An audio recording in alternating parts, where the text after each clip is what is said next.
Yay. I'm Libby Story, and I'm doing my presentation on John Locke. John Locke was born August 29, 1632 in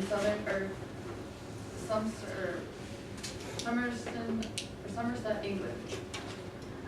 His mother died when he was at a young age, and his father actually died a few days later. Both of his parents were Puritans, and John Locke was raised in a Puritan home. His father was a country lawyer and served as a commander in the English Civil War. It was because of his father that Locke was able to receive the education that he did, the great education that he did, because his father had a great reputation and was well liked. His father was kind and loving, but raised him and his younger brother in a moderate home where they probably could have lived more extravagantly, but he chose to raise them in kind of more humbly.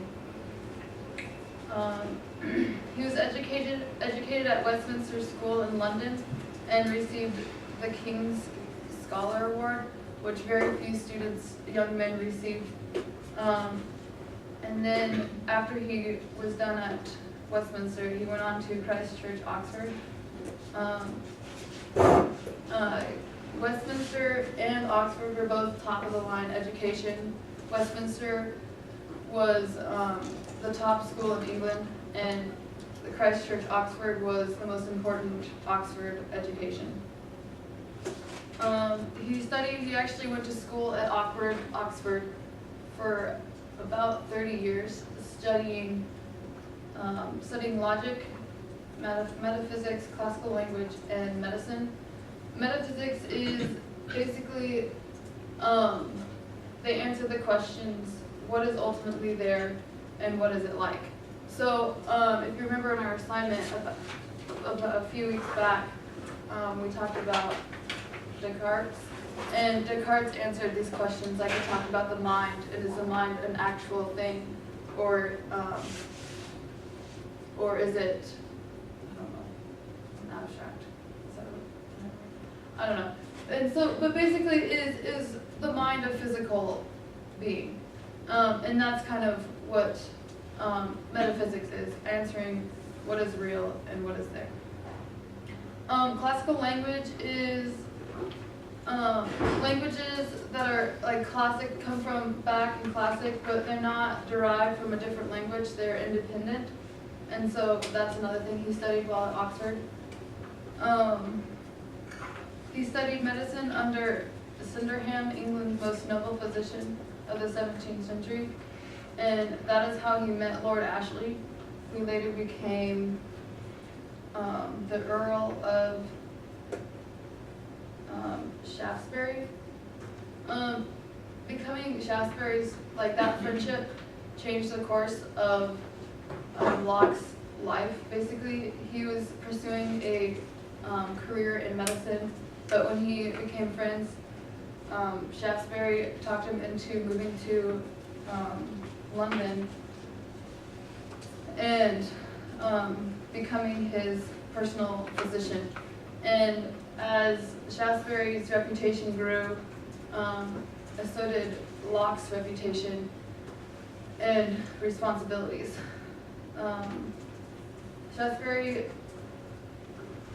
Locke ended up helping Shaftesbury a lot in business and in political issues. And after Shaftesbury became Chancellor, Locke became the Secretary of Presentations. Shaftesbury was kind of got in some trouble and was actually locked in the Tower of London. He was, fortunately for him, able to escape and found exile in Holland. And Locke also left because he didn't want to risk political persecution because he was very closely associated with Shaftesbury. After King James II was thrown out of office, Locke came back to England, and I'm About a year after being back, he wrote in one of his most important books called The True Characteristics of Government. Locke was mentored by Robert Boyle and influenced by Socrates and his fellow members of the English Royal Society. Robert Boyle was the head of science at Oxford, and Locke he learned about automism, and primary and secondary qualities.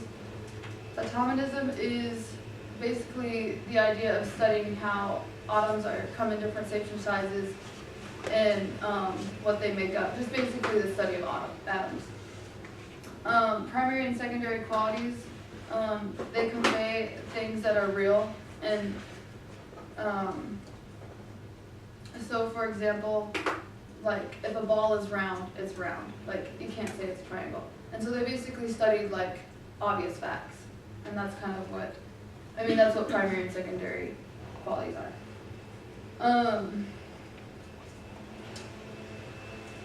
He was also a member of the Royal English Society, and he learned, he was influenced by his fellow members. Boyle was actually a member of the Royal Society. One of the things that they said that he learned, one of the main things he learned was to think more critically, especially concerning Descartes, when he studied Descartes. Newton was another great, philosopher who he was influenced by, or who influenced John Locke. And then also Descartes. Descartes' way of ideas influenced another one of John Locke's great essays.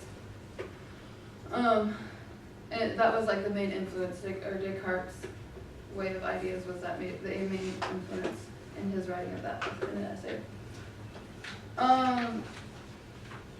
John Locke, some of his main contributions was, Locke was one of the few English empiricalists, and his essay was one of the main sources of empiricism of modern psychology. He influenced the Enlightenment philosophers such as David Hume and George Berkeley. His writings acted as a guide in the writing of the U.S. Constitution, and his political ideas are still inspiring people today. There's actually, it told a story, it gave an example of how these Chinese students were reading about him, studying him, and then started a protest, and the Chinese government greeted them with cannons and Chinese troops to break it up. And so people are still reading this and being inspired by John Locke's writings. The specific contributions was, I kind of mentioned earlier, the essay concerning human understandings. As I said, this was that essay was the main source of modern psychology and empiricalism. Basically, it was about how we are born blank slates, and we learn and develop the way we think from our experiences and the way and what happens to us. Two treaties of government guided the writers of the Constitution. It came right from his two treaties of government. John Locke came up with the idea of keeping the government accountable through checks and balances, and also the idea splitting them up into legislative, executive, and judicial branch. This writing also influenced the Enlightenment. Before he wrote this and kind of got this ball rolling, people believed that God, people in authority were ordained by God, and God chose him. And so if you're challenging them, you're challenging God. And so when he brought this in, people didn't like that, and it was very controversial. In fact, he put his initials. He didn't even put his real name in there because he didn't want to be so closely associated with that, because it was so controversial. And some thoughts concerning education. Basically, because we're born a blank slate, John Locke really valued education and the importance of a good education. He believed that everyone was entitled to a good education. And some thoughts concerning education was the most important philosophical work on education for over a century in England.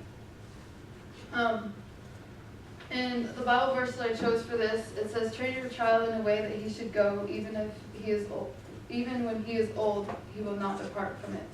I chose this one because his father died at a young age when Locke was young, but his father chose to raise him in a humble home and taught him hard work. And John Locke was a very hard worker. I mean, he went to school for over 30 years, studying and just digging deeper and deeper, and becoming very influential in our world. And so I chose Proverbs 22:6. Any questions? I have candy.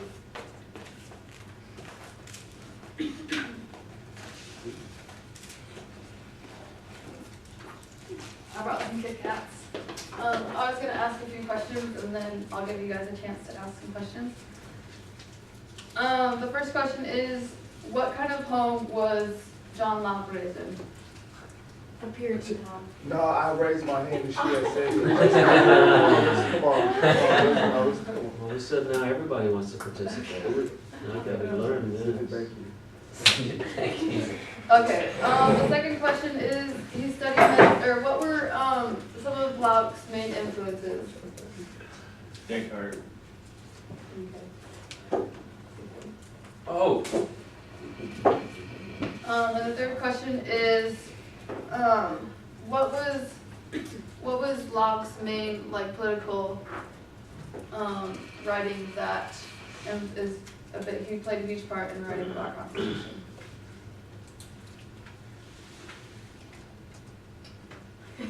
Your treaties of government?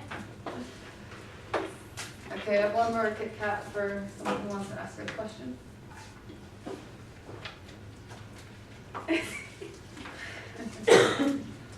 Somebody wants to ask a question? Is that what you said? Yeah. Oh, okay.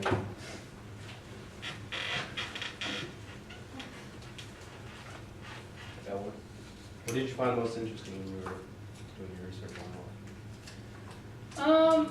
Well, I thought it was really interesting when I was reading about it because Locke, his father basically, Locke was he was really smart and he obviously thought very independently, but he got a really good education because of his father working really hard and building up a really good reputation.